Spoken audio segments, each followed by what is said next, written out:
Yo, what up? Welcome to another episode of the Oakland Warriors podcast. I'm Patrick, and I am joined by Ethan Henschel of the Nuggets Nation podcast. What's up, Ethan? Hey, Patrick. Thanks for having me. I'm super excited to be here, talk about some NBA trade deadline trades, and let's get down to it.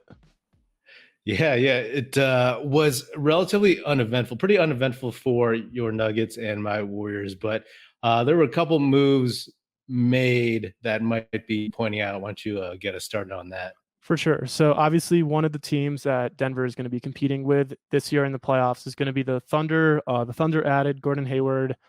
I believe they sent out Trey Mann, another player, and 2 second-round picks for him. So Gordon Hayward is really interesting piece, in my opinion.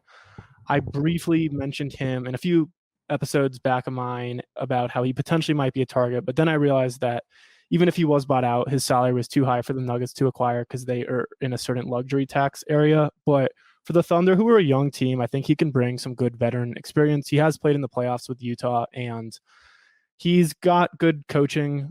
He's played under good coaches. Brad Stevens particularly stands out to me, and he knows how to fit into a system, and he's not a player who's going to demand too much. And I think for a team that's young and up and coming, I think he can help mentor some of their up and coming guys like Jalen Williams and Shai Gilgeous, who's already in MVP contention this year. So to me, as a Nuggets fan, it's a move that obviously for sure moves the needle and makes the Thunder a more scary team, and they're already a really, really good team, to be honest. So I think this really makes them a complete team. Yeah, I mean, I think that was one of the things that the Thunder, they were missing, obviously, is like some experience, some veteran leadership, playoff experience and whatnot. We'll see if by the end of the season, by come playoff time, Gordon Hayward is still in uniform, if he's not in street clothes or something.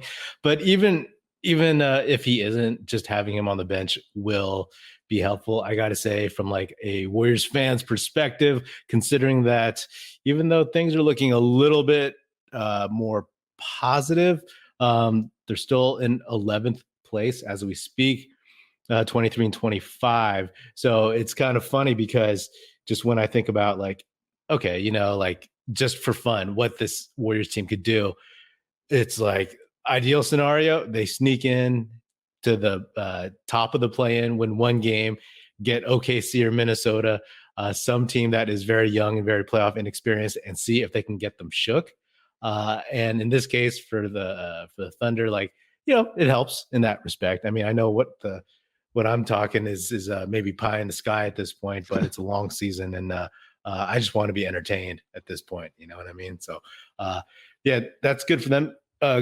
Gordon Hayward is somebody that, I was talking to a fellow podcaster on the Fans First Sports Network here, the Hornets podcast, and is maybe about a month ago, and I was like, maybe I would do Wiggins for Hayward.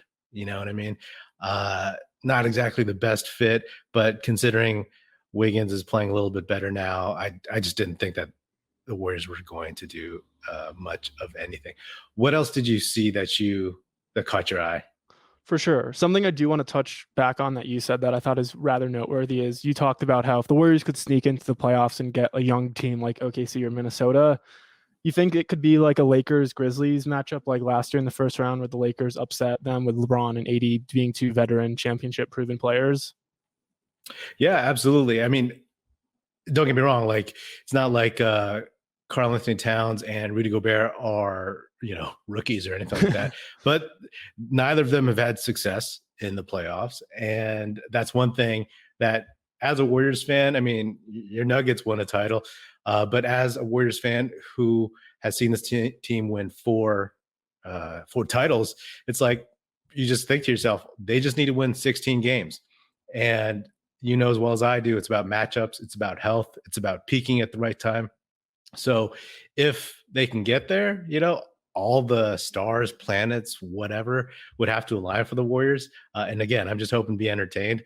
But if they can get, OKC maybe can falter in some of those tighter moments.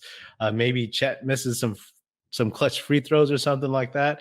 And, that's to me, like that's the path forward. And the Lakers Grizzlies comparison, yeah, totally. Like there's tricks that the Warriors could pull, psychological tricks. Draymond did it to the Celtics, to Jason Tatum in the finals. I mean, but I got opinions on Jason Tatum. But hey, maybe that would be something that they could do to one of these rawer teams, if you want to call it that. Totally.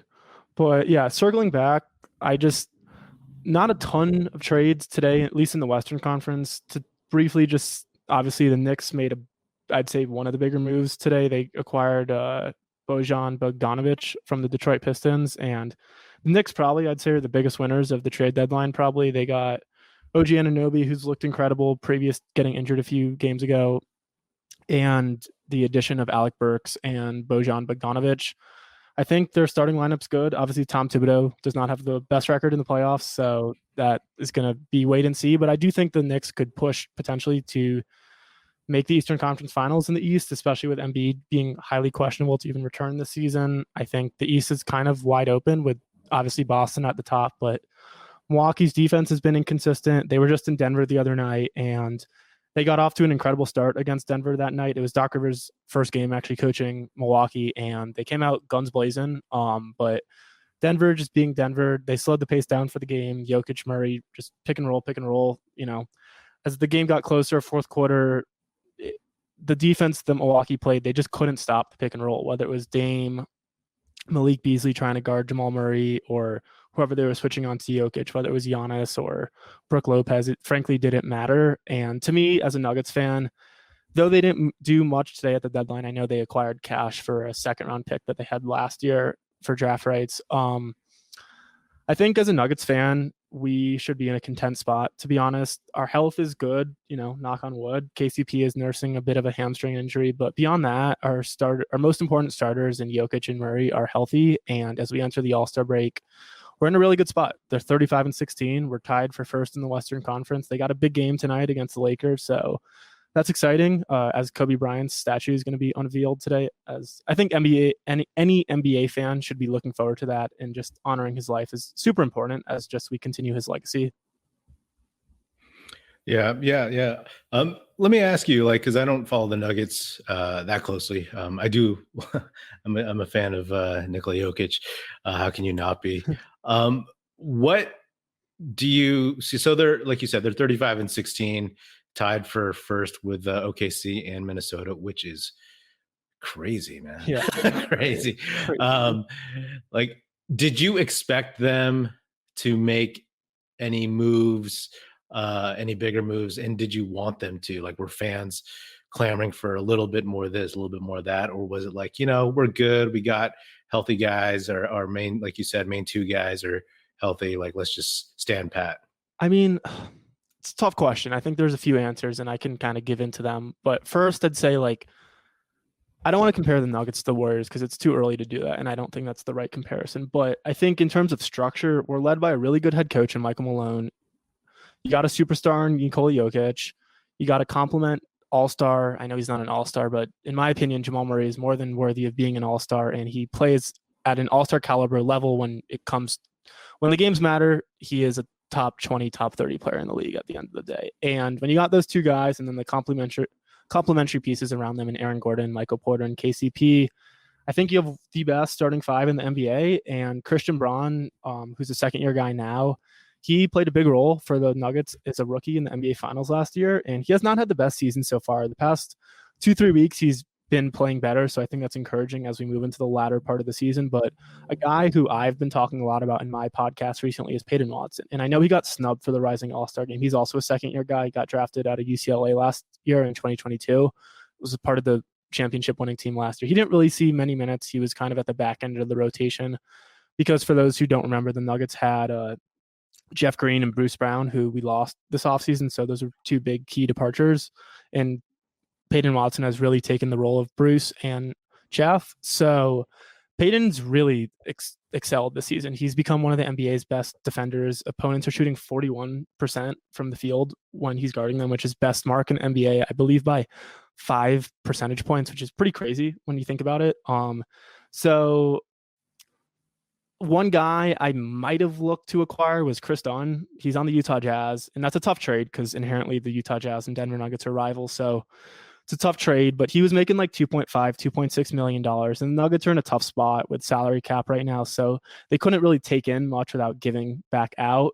And we don't have really many contracts that are bad besides Zeke Naji, who signed a contract extension this past offseason that I'm comfortable trading because the Nuggets aren't going to touch the starting five. They're not going to trade Christian Brown or Peyton Watson. And then the other guys who play legit rotational minutes is Reggie Jackson. And he's a proven veteran backup point guard who brings a little offensive element to the bench. And I don't think that's worth trading when you got 2 second-year guys on your bench. And I think having a good veteran presence is important. And Chris Dunn, his play has been better this season in terms of his defense. And that was really my goal in potentially acquiring Chris Dunn would be just to help the backcourt defense when Jamal is not playing to help Reggie. But at the end of the day, the rotation is going to get shorter as the playoffs near and as once the playoffs start. And the Nuggets are probably going to go 7-8 deep in the playoffs like they did last year. And Jamal and KCP are going to see probably 37, 38 plus minutes a night. So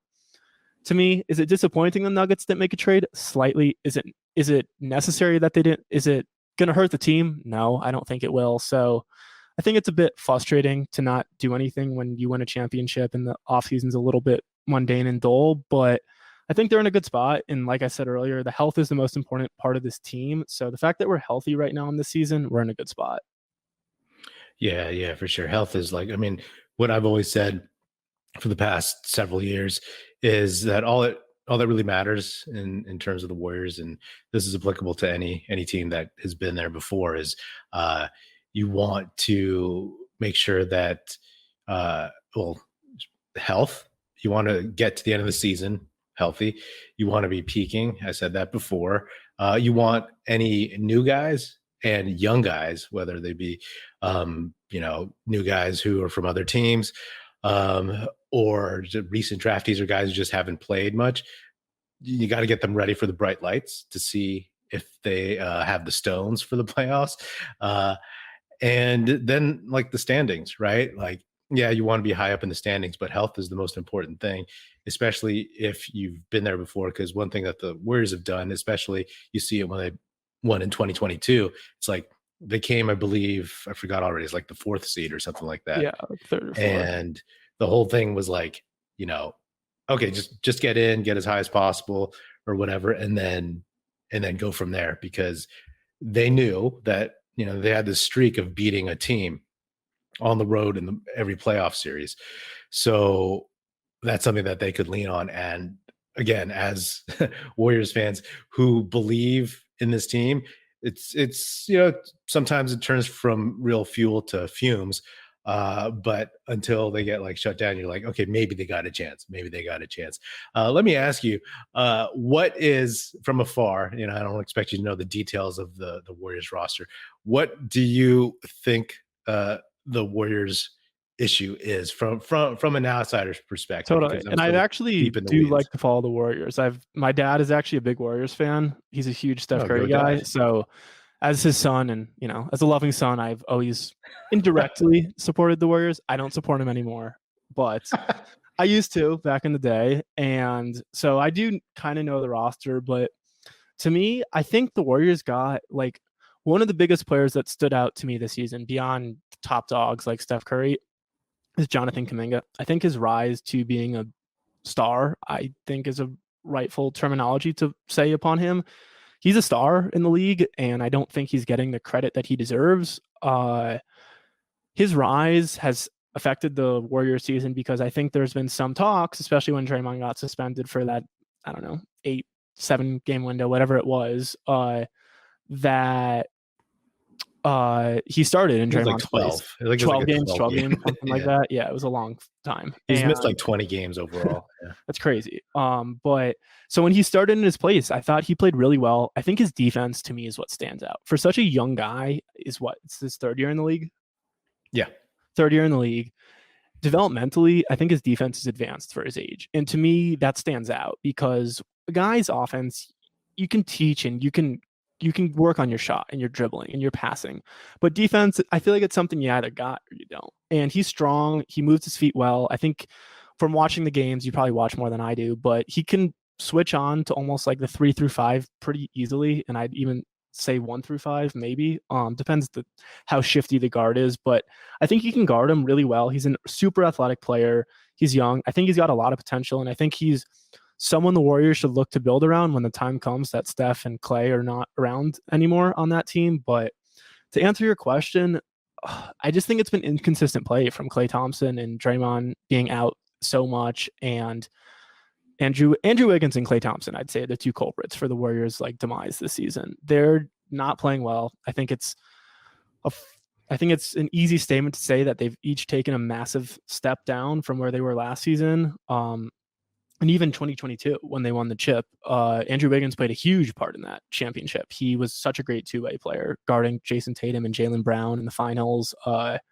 He proved huge dividends to you, and that trade paid off, obviously. I don't think any Warriors fan could regret that trade. It brought you a championship. But I would say those two guys are the main reasons probably why you have suffered, beyond Draymond just being out so consistently this year. And injuries, Chris Paul being injured, doesn't help. And just there's a lot to it. I think your bench is good. Like I talked about trying the Nuggets, I wanted them to acquire Dario Saric. I thought he's a really good big stretch 4, stretch 5 backup, shoots the ball well. His defense is solid, but good player. It's like you got good players. It's not consistent on a night-to-night basis. That would be my biggest takeaway. Yeah, I think that's pretty much right. Honestly, like most teams that probably wouldn't want to see a healthy Warriors team in the playoffs. I just don't think it. The three main culprits have been Draymond, Wiggins, and Clay, and for various reasons, it's like Draymond, obviously, the suspensions and everything going back to the bad vibes of punching Poole and ruining last season, and then kind of setting a tone to ruin this season. He's been good since coming back. Pajemski got fouled hard, got a flagrant 2 from Nick Claxton, and Draymond did not do anything. He did not put Claxton in a headlock. He did not yell at anybody. He did, make a stink about like the getting a flagrant 2, but he held himself in check. Clay, unfortunately, and I just put out an episode about this, talking about him. His body is just, he's older, and he just can't get to where he was before. What's the saying? The mind is willing, but the flesh is weak. And it's the opposite for Wiggins, because I've said this several times. Clay wants it so bad, what he would give to be 28, 29 and have no leg injuries, which is actually, he was 29 when he got the ACL.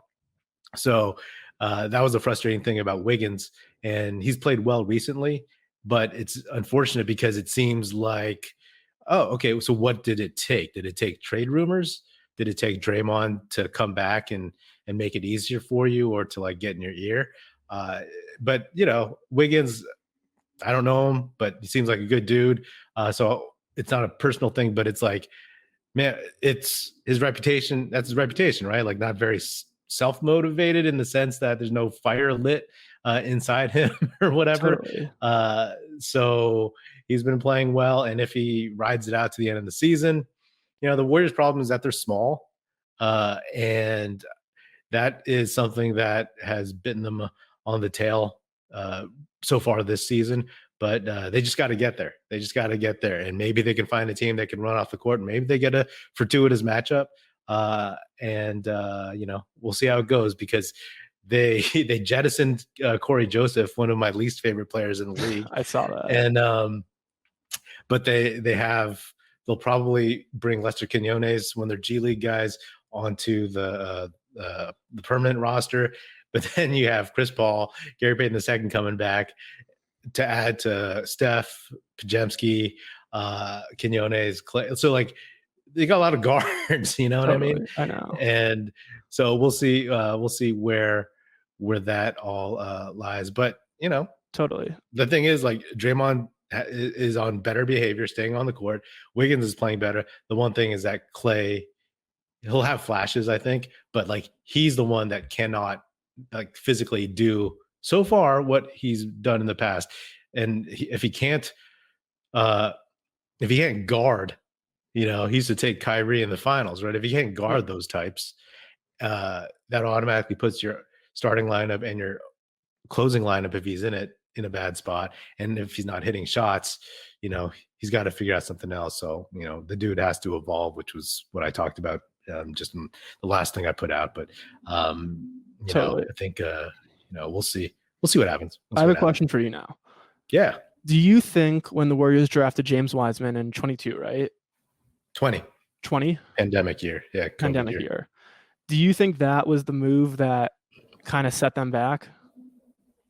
No. I think a lot of people pile on Wiseman and for Myers for picking Wiseman, for Lacob for picking Wiseman. I mean, I was fine with Wiseman. Like, there was no consensus number one pick. I'm pretty sure Steve Kerr and the Warriors organization did not want LaMelo Ball because his dad was so annoying back then. Sure. I don't know if he talks much now. And then Anthony Edwards was gone. I would have been super happy with Anthony Edwards. But then Wiseman was there. I wanted Halliburton and Pat Williams. Those were my other two guys. I didn't think that they would have the stones to take Halliburton second, and that's too bad. Tough. It's always easy to look back and judge, Yeah, but I mean, like, what, 10 other teams passed on him, right? Yeah. So to me, the Wiseman pick was a necessity because they didn't know what they had left. Clay had just torn his Achilles earlier in the day, right? Yeah. And they needed somebody in the middle. And the thing that hurt Wiseman, I think, the most is that he got hurt. He played 3 games in college. He didn't get to work out or train with anybody during 2020. The Warriors didn't get to work him out. He had an abbreviated training camp where he actually contracted COVID, and they just threw him out there. The Warriors didn't know how to develop a guy. And then everybody started saying he can't play with Steph. Wait, it's hard to play with Steph, and no one's patiently bringing him along. So once he hurts his meniscus, I always say that if he had come back a year, like he was gone for a year and a half. He didn't play the year they won the title. So if he came back, say in 2021, 22, when they did win the title, when there's no expectations, when you have Bielitsa, Otto Porter Jr., Gary Payton II picking up the slack, and you just kind of blend in with Kuminga and Moody as the young guys, then you have a softer landing spot. But then what the Warriors did was they went even further in on youth. I say you have 3 lottery picks, man, on your roster. That's good enough. They should have probably gotten some vets instead of using 2 more picks on in the draft and shore that up. Because then all of a sudden, Draymond punches Poole. Everybody starts blaming Wiseman for losses. The dude hasn't played. No, yeah, I don't disagree. I think, I don't know. Like, I honestly feel bad for Wiseman. I remember watching the few games he played at Memphis, and I thought it was the right pick in the moment, to be real. It's easy to second guess. We're 2024, February 8th. That was 4 years ago, or a little less than 4 years ago now. So it's like, it's easy to second guess. The Nuggets they picked Zeke Naji, I think, 1 pick in front of Tyrese Maxey. So it's easy to look back and be like, well, Tyrese Maxey was available, and it's like, yeah, most teams want Tyrese Maxey, but you got Jamal. So it's all about fit and need. And like you said, the Warriors didn't have a big man. So like, why would the Nuggets like you said, why would they draft Tyrese Maxey when you got Jamal Murray, who's a rising point guard in the league? So it's easy to sit back, as we do here years later and judge. But I think the NBA has kind of, to switch topics slightly, has kind of transitioned from the Steph Curry guard-centric players in Durant from those dynasty teams that you had to big men dominating the league. And I don't think it's an anomaly to say that the 3 best players in the league are Giannis, Jokic, and Embiid in whatever order you want to put them. Obviously, I think Jokic is the best, and following Embiid and Giannis, but it's switched. And I think if we look at the most dominant teams the past few seasons, they're led by a dominant big man. And specifically last year, Denver, Jokic, it's virtually impossible to match up to Jokic must lets the Nuggets, I would say, because like whatever you do, he's got a counter move, and it's like you send a double, he's 7 feet and he sees over it, and he's also one of the best passers in the league, So, and then you got deadly 3-point shooters in KCP, MPJ, and Jamal Murray. It's like it's tough. It's really tough to guard the Nuggets, and Giannis is so dominant, and Joel Embiid is too, and I just think like the sky is so high for a player like Victor Wembanyama on the San Antonio Spurs, because he's 7'3", 7'4", and just big men are dominating the league right now. And I think that's partially why the Celtics have not kind of gotten over that hump, to be honest. Like they lost last year in the Eastern Conference Finals to Miami, who lost to Denver. They lost to the Warriors in the finals in 22. I think they went to the Eastern Conference Finals in 21. And they're just like this year they got Porzingis, so I'm curious to see like how their season ends up. But even when Denver played Boston a few weeks ago, which was a phenomenal game, I don't know if you watched that. It was on ESPN a few Fridays ago. The Boston, it was a really low scoring game. It was 102-100. Denver won on the road to actually Boston's first regular season home loss this season, and it was a Jamal Murray and Nikola Jokic show at the fourth quarter, just pick and rolling. And once Jokic gets into the elbow free throw line area and he's one-on-one, like you're not stopping him. Whether it's a shot, he's going to do a move around you, a dribble, a post up, a pass. He sees the floor so well. It kind of reminds me of like LeBron's like Miami years and like his not early, but his second return to Cleveland, and just how good of a passer. I mean, he's still a tremendous player, but how good of a passer he was in those years, and how much better he made his teammates. And I think that's what Nikola Jokic is. And to me, that's why he's the best player in the league, is how much he elevates his teammates. I think that's what separates him between Giannis and Embiid. Is, the other night when Jokic didn't play in OKC, and the Nuggets actually almost beat them on the road. But Jamal and Aaron Gordon were the leading scorers for the Nuggets, and they really struggled offensively that game. It was a lot of 2-point shots. Threes were not falling. Ball movement was not good on the offense. Pick and rolls were not like what they usually are, because you're missing your 7-foot, 240, 250-pound center. So I think it's just tough also physically. When you play at altitude like we're at in Denver, come the playoffs, teams talk about struggling when playing at altitude. And I think just having a brutally physical team like the Nuggets are, like they want to play, like they're one of the best teams in the paint with Aaron Gordon and Jokic, that they want to physically dominate you. And we're not just going to shoot threes over. We can, but we want to physically dominate you. And that's the Nuggets philosophy, is that like, yeah, you might shoot some threes, but we're going to wear you out. And come the fourth quarter, you're not going to be able to stop us. And I mean, it worked. They went 16-4 last year in the playoffs. So it works. And they're one of the best records in the NBA this year. So that's kind of why I'm content as to why they didn't make moves, because we got the best player in the world, So, you don't want to, it's almost, as a fan and someone who covers a team via podcasting, it's easy to say, you want to do this and you want to do that to try to help the team. But when you got a team with such good chemistry like the Nuggets have, you don't want to mess with that also. And the coach knows that, the GM knows that. And, obviously any trade that the Warriors do, they're running through Steph Curry. And it's the same thing with the Nuggets, they're running it through Jokic. And you got to make sure that whoever you bring in is going to fit into the culture. And at game 52 is tonight of the season, there's 30 games left. So it's got to be a seamless fit. And that often gets overlooked, I would say, at the trade deadline. A lot of guys just get shipped left and right, and you don't talk about the culture of how they fit into the team, into the organization. And obviously the offense runs through Jokic for Denver. So you got to be willing to be that second, third option. And you're not even going to be the second option because Jamal Murray's on the team. So you got to be willing to take 6 shots a game, because sometimes Jokic is going to put up 25 shots a game and Jamal's going to put up 20 shots a game, and you're just not going to get that shot volume. And some guys just can't live with that role. Yeah. I mean, when the Warriors were winning in the heart of their dynasty, it's like very few moves were made at the trade deadline. Like it was unheard of, because it was like, no, we're good. We're good. We got who we got. And then you add on the fringes in the off season. And then if there's anything else at the end of the bench that you need, maybe you pick somebody up or find somebody from the G League or whatever, but you just stand pat and you just try to stay healthy. I think fans, sometimes they overestimate how easy it is to make a deal. they think it's as easy as trading like, baseball cards or something I like that. agree. I agree. There's so much that goes into it. Like you said, and there has to be a real immediacy, a real reason for it to happen, because the off season is when stuff happens. And that's why I think the Warriors like, hey, like let's ride this out. There were no major moves to be had, and we'll see how the season plays out, and then we'll decide then.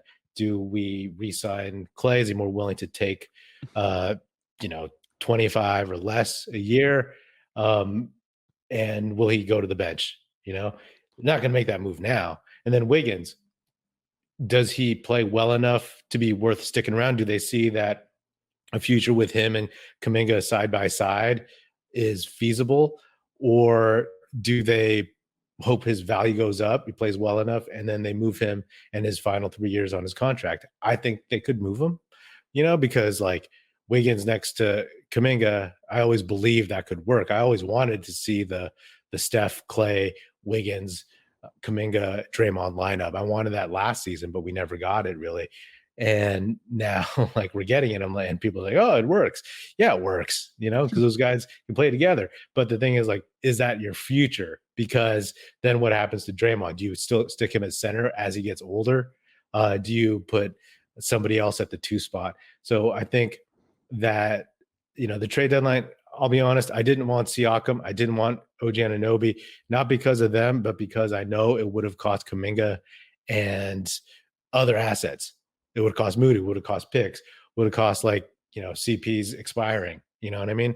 And I didn't want that. Like, I think, a lot of people just see the shiny object to quote unquote help Steph now. But hey, the Warriors salary situation is terrible, and you can't just start punting on all these young guys. I said this, if my listeners probably tired of hearing me say this, because like I hang my hat on the day after Kuminga was drafted, I was like, he's easily the best player in the D'Angelo Russell, Andrew Wiggins draft already in 2021. And me and my friend said he's going to be the Warriors' best player in 4 years. That's beginning next season. Steph will probably still be the fulcrum. He'll still probably be their best player because he's still there. As long as he can shoot, as long as he can stay in good shape and he's healthy, he'll be the best player. But Kuminga will be like 2. He's already top 3. And for people to say like, oh, let's trade the house for Siakam and the right to potentially pay him a max deal until he's in his mid-30s, I was like, oh, you guys have no idea what you're not, you know what I'm saying? It's totally. Like, let's I couldn't agree more. Let's make this because I get it, especially fans who just know the Steph era. It's like, I think they're kind of subconsciously scared about what happens after. They don't know what to do. And to pile on Myers for some draft picks, there was no consensus the Wiseman year. I think he did well in the Kuminga Moody picks.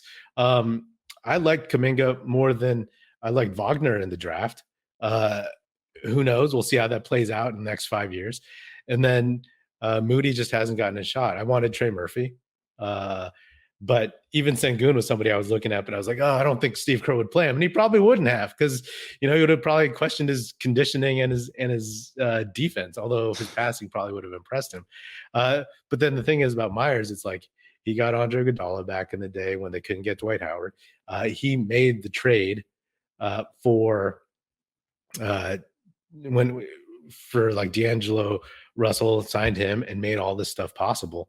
So, people that pile on that, they just, it's social media. What are you going to do? You know what I mean? Totally. He's a big reason why you got your 22 championship. Like when KD left, he could have just left. You got the sign and trade. Like that's a huge, if it wasn't for that, you don't get Wiggins. So there's no Wiggins, there's no Kuminga. So, correct. 100%. It is what it is. So, and I agree with you. The grass is not always green around the other side. Yeah. And for me, I'm just like appreciating what the Warriors have and what they've had. And I'm gonna be a fan when these guys are gone. So like, I don't necessarily want to burn the house down and all of a sudden be like, oh wow, where's start seeing if Monte Ellis wants to suit up again. You know what I mean? So totally. So in terms of like the Nuggets, do you I'm curious, like, is there anyone that you fear out there in terms of a team? And also, who is somebody that like matches up as well as possible with the Jokic? Just curious Jokic. because That's a fan of the great dude. question. I'll answer the first one first because let me think about the Yeah. second one. Who scares me the most? I mean, the West is so good this year. I feel like we got a top tier pack, a middle tier pack, and a lower tier pack. But in the top tier, like I gotta say the Clippers probably. I know they always collapse in the playoffs, and I don't want to regret saying this now.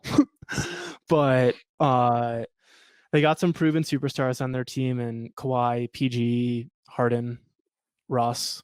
Russ is obviously not a superstar anymore, but he's been arguably one of the best bench players this year. He's probably, I'd say, should get some six-man votes, if not, should win the sixth-man award this year.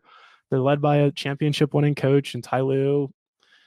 If it's not this year, I don't know when it is for the Clippers, to be honest. And to me, they match up pretty well to the Nuggets because their starting lineup, obviously their main three guys are Harden, Kawhi, and Paul George, and a healthy Zubac is not a good matchup against Jokic, but he's a big sized player who he can't hold his own, but he can do his best as best as one can do against Nikola. And then whoever the Clippers want to trot out there, I don't know their starting lineup super well, but whoever is their fifth guy. And I think it's tough because for the Nuggets, in my mind, KCP is I think he's a first team all NBA defender. He's an incredible defender. I thought he's guarded Steph Curry so well this season when they've played against him. He's been in his face like crazy. So he'd probably guard James Harden. And then Aaron Gordon's also an incredible defender. I think he'd probably get Paul George, and Michael Porter Jr. would get Kawhi, or vice versa with Aaron Gordon. But I think the Clippers also would have some schematic issues matching up with the Nuggets defensively because Harden's not a good defender. Zubac is not a good defender. Whoever their fifth guy isn't going to really do much. And I wonder if Kawhi would guard Paul George. And I think there's a possibility. No, sorry, I totally butchered my words. If Kawhi would guard Jamal Murray, sorry, not Paul George. I think that's a possibility. Kawhi is an incredible defender. He's a two-time Defensive Player of the Year, and he is one of the best proven NBA playoff superstars, I would say, in the NBA, and he shows up when it matters most. So I think they're the team that scares me the most. Just their experience, their willingness to do what needs to be done, I think. And I'm not here to underestimate Minnesota or Oklahoma, but those teams are just a little young. And Minnesota for sure has the better chance than Oklahoma, I would say, because they did play in the playoffs last year and they did lose to Denver, but they are a good team and they were missing a piece that year. But to me, the Clippers are the scariest team. And to answer the second part of your question, who is the best player to guard Nikola Jokic? Jeez. It's got to be like Giannis maybe, or someone like physically strong and athletic who can move, I would say. So like Giannis, it's probably my best guess. That's fair. That's fair. Yeah, no, I'm just curious because like that dude is he's tough to beat. I know when the Warriors won the title and you guys were down a couple dudes, I think both Murray and Michael Porter Jr. were out. Yeah. And the Warriors were actually peaking. That was exactly, they got Steph back after a month. I know Draymond was all over Jokic the way that Draymond tends to be, but yeah, I mean, like, it's funny because like thinking about the Nuggets, obviously I see similarities to the Warriors, not just because they're a title team, but because they have like a generational talent and the right guys around them. It's not just like this flash in the pan thing. I think that, you mentioned the Celtics before, and I just, my personal things, like I know Tatum is an excellent scorer and player, but I just don't think he's that guy. I just I didn't think it before the 2022 finals, and I definitely didn't think it after. I definitely didn't think it last year in the playoffs. And that's just my opinion. You know what I mean? Yeah, he can drop 50 in a playoff game, but like when it really, really comes down to it, I don't think he's that dude. So, but we'll see. Totally. We'll see. I mean, you flip flop I also think the media and NBA and Bill Simmons, they like to really, really hype up. I mean, the Celtics are really, really good. I mean, the record 100%. They're probably the best team in the league this year. But like, you know, everybody's crowning these dudes for stuff they haven't done yet. Totally. And just like, yo, come on. But you know, they're still in their mid-20s, the two J's, 100%. and they have a long way to go and definitely a chance to prove me wrong. But every time, like, I'm like, please, not the Celtics. I don't want them to win. Yeah, no, totally. I mean, like, according to Vegas, they are the betting favorites for the finals, and Denver is right behind them. But they got all the talent in the world. You know, like, can they put it together when it matters most? And that's the question that we've yet to see answered. And I think that's a lot of the shit that Jokic was enduring last year before they won the finals was he can't win 3 straight MVPs. You know, he's yet to win a championship, you know, and like, obviously that narrative is completely out the window now, considering he's reigning champion and finals MVP. And he's probably, I'd say, in line for his 3rd MVP this year. Championships 100% do matter, and I think they should count, but I don't think you should discredit a player's talent just because they haven't gotten over that hump yet. Yeah. I mean, hey, flip flop. Oh, you're talking about Tatum? Yeah. Oh, okay. Yeah. No, I just don't think he's proven to me that he can be like that dude. You know what I mean? But that's just me.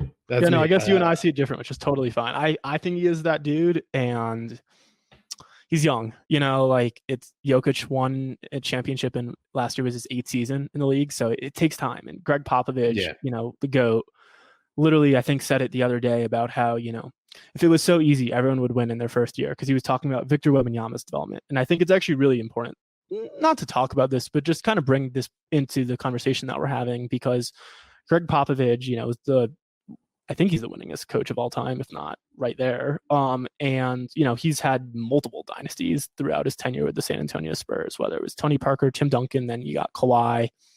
And he's done it all. He's won it all. And for the first time in his coaching career, he's had a shitty team. And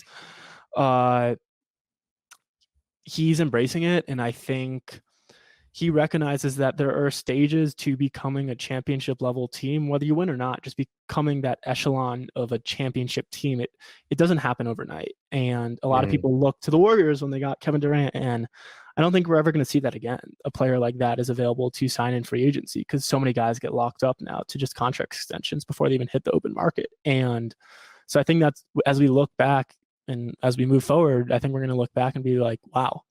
But to just finish what I was saying, he was talking about how Victor Wembanyama is frustrated with the season and how it's gone so far. And he referenced the Denver Nuggets and how Michael Malone has been there through the entire tenure of Nikola Jokic and Jamal Murray's career in Denver, and how Jamal Murray and Jokic haven't just got this good last season. You know, this has been building for the past 6-7 years. And a lot of that goes untalked about and unnoticed, that in today's NBA, when guys are traded and just signed left and right, and they don't play more than 2 years with the team, consistency and chemistry doesn't get developed. And to me, that's what makes Jokic and Murray the best duo in the league, is because they have years of playing with each other under their belt. And to me, that's what makes me believe in the Nuggets over anyone else, to be honest. Yeah. No, I think that's totally fair. I mean, it definitely takes a while, especially with two guys who weren't the number 1 picks, you know what I mean? Who were like, you know, not expected to be these dudes per se when they got drafted. I think the thing about Tatum to me is that he's been coronated already by a lot of folks. And you know, that's when like the narrative around it, and then the tide turns the other way. But again, 25, 26 years old, but we'll see how that all plays out. Any other thoughts on the day or the season for the Nuggets? What's your prediction? My prediction, hopefully on the season. Obviously present today. Hopefully the Nuggets can get the win tonight in LA, but you know, bigger picture, I mean, I believe the Nuggets can repeat as NBA champs, assuming the health stays good. They got the pieces. Peyton Watson and Christian Braun, like I talked about, they're second-year guys who are probably their 6th and 7th mans off the bench right now. they are going to have to contribute and play as well as they're playing right now in the playoffs. If they do not do that, I don't see Denver doing it, because Denver won last year because Bruce Brown and Jeff Green played an impactful role off the bench. And I think the golden number in my head is like, you need 2 guys to make an impact off the bench. You can play an 8-man rotation, but that third guy, his impact doesn't need to be tremendous. He just needs to spot some minutes to give the starter, whoever he's replacing, a rest and a breather. So it's not only just giving the starters a few minutes of breathers, because obviously they're going to play super top heavy minutes, but you can't just suffer when in the non-Jokic minutes. And it's tough because, like I said, he's the best player in the world, and it's whenever he comes off the floor, the team's going to suffer just inherently. But you can't, like, if we're up 7 points, you can't, when he checks back in, the game can't be tied. Like, you got to still be up a possession at least. So to me, that's where the bench is going to be a big question mark. And can we hold the lead when Jokic comes out and Jamal Murray's stunting with the bench unit, and even just another starter, whether it's Michael or Aaron Gordon playing? I think the Nuggets can do it. Will they do it is a bigger question, unknown. I think as we get later into the season, hopefully their legs stay fresh, and it's a long season. They played into June last year, and I believe they can do it deep down. I think they got the pieces. I think they got the right coach. They have the culture. And I think that's really important, the culture of the team. Everyone's super bought in. Jokic could care less about winning his 3rd MVP, to be honest. Obviously, does he want to win it? Yes, but that's not what he's striving and working towards. He's working towards another ring this year, and the team as a collective unit is too. And I think that's why, like, Jamal Murray, when he got snubbed for the All-Star game, did it bother him? Yes, but at the end of the day, he doesn't really care, because, you know, we're focused on one central goal, and that's to win. And my prediction is, I think Denver Clippers in the Western Conference Finals, and it probably will go 7. And if Denver can have home court, I don't see them losing to any team. Who would be your ideal finals matchup for the Nuggets? Like, not the team that you guys could beat the easiest per se, but like, what, as a basketball fan, like, what would you want to see? I mean, obviously, first thing that pops into my head is Sixers, you know, Embiid. Well, yeah, no, totally. Big question mark. Yeah. I mean, I talked about the other day on my podcast just how disappointing it was that he didn't play. And I don't want a player to play through an injury. I kind of went on a rant on my podcast, and I actually later elaborated about how I was not ranting about Embiid not playing. I was ranting about how the Sixers injury staff managed the injury and how he wasn't included on the injury report. That's what I was ranting about. And they got fined for it. So they were found guilty. But, you know, to me, a healthy Embiid, and even if he comes back this season, it's not the Embiid that we're going to see, that we've seen. So like Boston or Milwaukee, I think Milwaukee would be super cool, because Giannis, Jokic would be super cool, like 2 massive international superstars at the top stage going at it. And I think it's just growing the game. You know, the amount of international stars we have in the league today is incredible, and it's the new wave. And I think it's super cool as a fan to, you know, our best player on the team is from Serbia, and there's not many other players in the league from Serbia. So I think it's super cool, and his country is incredibly supportive of Nikola, and that'd be my matchup, probably Denver, Milwaukee, or Denver, Boston. But whatever it is, if the Nuggets can be there, I'm happy. So yeah, I would pull for the Bucks, because for one, I don't want the Celtics, but two, I would want to see, because you said Giannis is a tough matchup. I would want to see that. And I would also want to see Dame in the finals, just, you know, as a dude from the Bay. totally. I would love to see him on that stage and have the opportunity to get a ring, because that's why he moved. That's why he left. They took Scoot Henderson. It's like, I'm out. Yeah. So if he could get that, then I think that is a solid outcome for Dame. And I think that'd be one of the better duo matchups in the league, like Dame and Giannis versus Jamal and Jokic, to be honest, like point guard, center, power forward, however you want to call Giannis. Like, I think that'd be a super cool, enticing matchup. They're probably, I'd say, 2 of the better duos in the league, if not the 2 best, probably. And yeah, I think it's a gauntlet, and we will see, but there's a lot of season left. So cool, man. Cool. Well, thanks for coming on to the podcast. Where can people find you? Yes, people can find me on my Nuggets Nation handle on Twitter. It's Nuggets Nation, and feel free to interact with me there, guys. I love to hear from everyone. And you can also find me on Apple, Spotify, and all other platforms if you just search for Nuggets Nation. And I'm doing a giveaway. I'm giving away a free Jokic jersey for my 500 subscribers. So subscribe, guys. On what platform? Everything. Spotify, Apple. So however you subscribe and listen to podcasts, subscribe, and that 500 subscriber is going to win the Jokic jersey. So I really want to give it away. And if you win, you just have to I will DM you and you tell me your size and I'll ship it out on my dime. So awesome. Well, good to have you on. If by some chance the Warriors and Nuggets meet in the postseason, we will have to do this 100%. 100%. All right. Good luck rest of the season, man. Thank you, you too. All right.